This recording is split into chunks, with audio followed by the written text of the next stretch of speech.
வணக்கம் மாணவர்களே, உங்கள் எல்லோரையும் ரோஜா தோட்டம் சேனலுக்கு அன்போடு வரவேற்கிறேன். மாணவர்களே, இன்று நாம் தமிழ் தேன் பாடத்தில் தரப்பட்டுள்ள மொழியை ஆள்வோம் மொழியோடு விளையாடு பயிற்சிகளுக்கான விடைகளை படிக்கலாமா? முதலில் மொழியை ஆள்வோம். இங்க கீழ்காணும் தலைப்புகளில் ஒரு நிமிடம் பேசுக கொடுத்துருக்காங்க, அறிந்து பயன்படுத்துவோம் கொடுத்துருக்காங்க, கடிதத்தை பத்தி கொடுத்துருக்காங்க, அலுவலக கடிதம் எழுதும் முறையையும் கொடுத்துருக்காங்க. அப்படியே கீழே வந்தீங்கன்னா கடிதம் எழுதுக, இப்படி ஒரு பயிற்சி தரப்பட்டிருக்கு. என்ன கேட்டிருக்காங்க? விடுப்பு விண்ணப்பம். விடுப்பு விண்ணப்பத்தை நாம எழுதணும். முயற்சி செய்யலாமா? முதல்ல அனுப்புனர் எழுதணும். இடப்பக்க ஓரத்துல அனுப்புனர் எழுதிட்டு யார் எழுதுறோமோ அவங்கள பத்தி எழுதணும். ஒரு உதாரணத்துக்கு கா இனியன் காற்புள்ளி, 6ஆம் வகுப்பு காற்புள்ளி, சென்னை மேல்நிலைப்பள்ளி காற்புள்ளி, கொளத்தூர் முற்றுப்புள்ளி. இப்ப இனியன் தான் இந்த விடுப்பு விண்ணப்பத்தை எழுதுறாரு. யாருக்கு எழுதுறாரு? வகுப்பு ஆசிரியருக்கு, இல்லையா? அடுத்தது இடப்பக்க ஓரத்துல பெறுநர்னு எழுதிக்கணும். எழுதிட்டு வகுப்பு ஆசிரியர் அவர்கள் காற்புள்ளி, 6ஆம் வகுப்பு காற்புள்ளி, சென்னை மேல்நிலைப்பள்ளி காற்புள்ளி, கொளத்தூர் முற்றுப்புள்ளி. கிளாஸ் டீச்சருக்கு தான் எழுதுறோம், இல்லையா? அடுத்தது விழி எழுதணும். மதிப்பிற்குரிய ஐயா, இப்படி எழுதிட்டு ஒரு காற்புள்ளியை இட வேண்டும். அடுத்தது பொருள் எழுதணும். அதாவது நாம எதை சொல்ல வர்றோமோ அதை சுருக்கமா சொல்றது. பொருள் இப்படி எழுதிட்டு ஒரு முக்காற்புள்ளி. 2 நாள்கள் விடுமுறை எடுக்க அனுமதி கேட்டல் சார்பு, முற்றுப்புள்ளி வச்சுட்டோமா? அடுத்தது வணக்கம், முற்றுப்புள்ளி வச்சுட்டு இப்ப நாம விடுமுறை கேட்கிறோம், இல்லையா? அதை பத்தி நாம எழுத வேண்டியதுதான். ஒரு உதாரணத்துக்கு நான் இந்த காரணம் எழுதியிருக்கேன். இத மாதிரியா வச்சு நீங்க எழுதுங்க, சரிங்களா? எங்கள் வீட்டில் குடும்பத்தோடு கோயிலுக்கு செல்கிறோம். அதனால் 5/1/2026 மற்றும் 6/1/2026 ஆகிய 2 நாள்களுக்கு மட்டும் எனக்கு விடுப்பு அளிக்குமாறு பணிவுடன் கேட்டுக்கொள்கிறேன், முற்றுப்புள்ளி.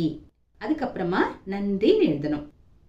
அடுத்தது வலப்பக்க ஓரத்துல இப்படிக்கு காற்புள்ளி, தங்கள் உண்மையுள்ள மாணவன் காற்புள்ளி, கா இனியன் முற்றுப்புள்ளி.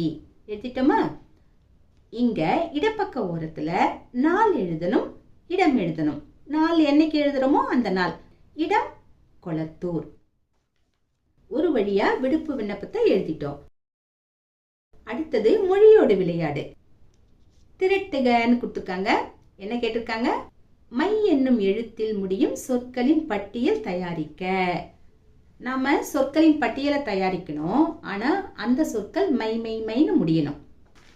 நிறைய எழுதலாம். நாம கொஞ்சம் யோசித்தோம்னா அது பாட்டுக்கு நிறைய சொற்கள் வரும். ஒரு உதாரணத்துக்கு இந்த சொற்கள் எல்லாம் கொடுக்குறோம், பார்த்துக்கோங்க. அருமை, இனிமை, இளமை, பெருமை, பொறுமை, உண்மை, உவமை, செம்மை, பசுமை, வெண்மை, பெண்மை, கருமை, கடுமை, ஒருமை, பன்மை, நன்மை, தனிமை, வலிமை, வறுமை, சிறுமை, மென்மை, கொடுமை, எருமை, உரிமை, தொன்மை, வாய்மை, பொய்மை, கடமை, ஒற்றுமை, வேற்றுமை, முதுமை, புதுமை. அடுத்தது கீழ்காணும் சொற்களில் உள்ள எழுத்துக்களை கொண்டு புதிய சொற்களை உருவாக்குக. எடுத்துக்காட்டுக்கு கரும்பு கொடுத்துருக்காங்க. அதுல இருந்து எந்தெந்த சொற்களை உருவாக்கியிருக்காங்க? கரு, கம்பு, இப்படி உருவாக்கியிருக்காங்க, இல்லையா? இதே மாதிரி மீதமுள்ளவைகளை நாம எழுதணும். என்னென்ன சொற்கள்? கவிதை, பதிற்று 10, பரிபாடல். முயற்சி செய்யலாமா? முதலில் கவிதை.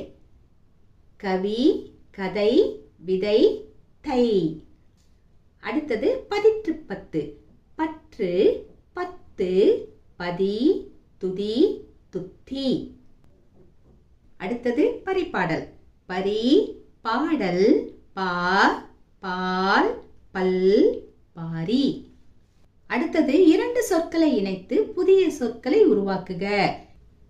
இங்க நிறைய சொற்கள் தந்திருக்காங்க. கொடுக்கப்பட்டிருக்கிற இந்த சொற்கள்ல 2 சொற்களை இணைத்து நாம புதிய சொற்களை உருவாக்கணும்.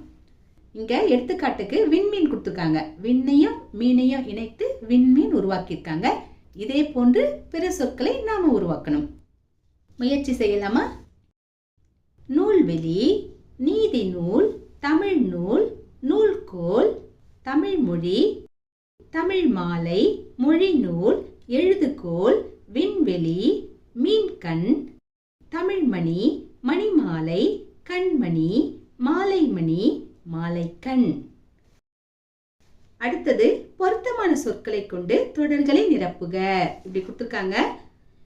இங்க அடைப்புக்குறிக்குள்ள நிறைய சொற்கள் கொடுத்துருக்காங்க. எந்த சொல் பொருத்தமா இருக்கோ அந்த சொல்லை எடுத்து நாம எழுதணும். எடுத்துக்காட்டுக்கு என்ன கொடுத்துருக்காங்க? டேஷ் தருவது தமிழ் இப்படி கேட்டிருக்காங்களா? ஆல ஆரம்பிக்கணும்.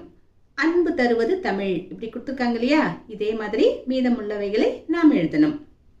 அடுத்தது ஆ, ஆற்றல் தருவது தமிழ். அடுத்தது இ, இன்பம் தருவது தமிழ். ஈ, ஈடு இல்லாதது தமிழ்.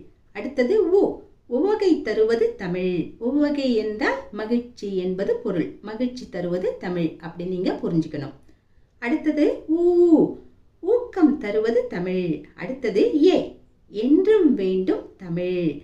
அடுத்தது ஏ, ஏற்றம் தருவது தமிழ். மாணவர்களே, இன்று நாம் மொழியை ஆள்வோம் மொழியோடு விளையாடு பயிற்சிகளுக்கான விடைகளை பார்த்தோம். நாம் வேறு பாடத்தோடு மீண்டும் சந்திக்கலாம். டாடா, பாய்.